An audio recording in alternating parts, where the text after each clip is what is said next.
Good morning to all. Today we will see Venerable Father Augustine John Uken as a friend of the souls. Christian faith leads the believers beyond the earthly gratification. Father Uken says that as the beatitude consists in the vision, so their principal pain consists in the separation of the soul from it. His charity extended to the souls in purgatory too. Pray to feel more compassion for them, he said, because they are like men after a shipwreck trying to reach the shore, but a small wave carries them far and far as often as they strive. He humbly admitted that what he can do for them is nothing compared to their needs. So he changed the way of prayer. I pity them, I believe I can help them, but do nothing. What shall I do? Apply the sufferings of Jesus and Mary for them. It is the most powerful prayer, the suffering of Christ.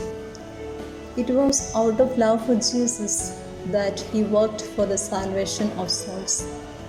He noted in his diary, meditation on the passion of our Lord Jesus Christ gave me the idea of spending myself for the souls out of love for him, who loving me delivered himself up to death. Many souls are dying every hour.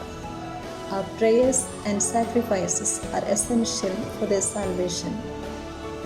Thus, he himself recited and recommended others to recite the prayer, Heart of Jesus, which suffered its agony, have mercy on the dying. As a priest, he was not merely prayed for the salvation of souls, but spent his whole life for this purpose. Whatever he did for the glory of God and salvation of the souls. A meditation on the passion of Christ pursues him to do something for greater glory of God and salvation of souls. Dear friends, today we also must work for the salvation of our own souls and for others.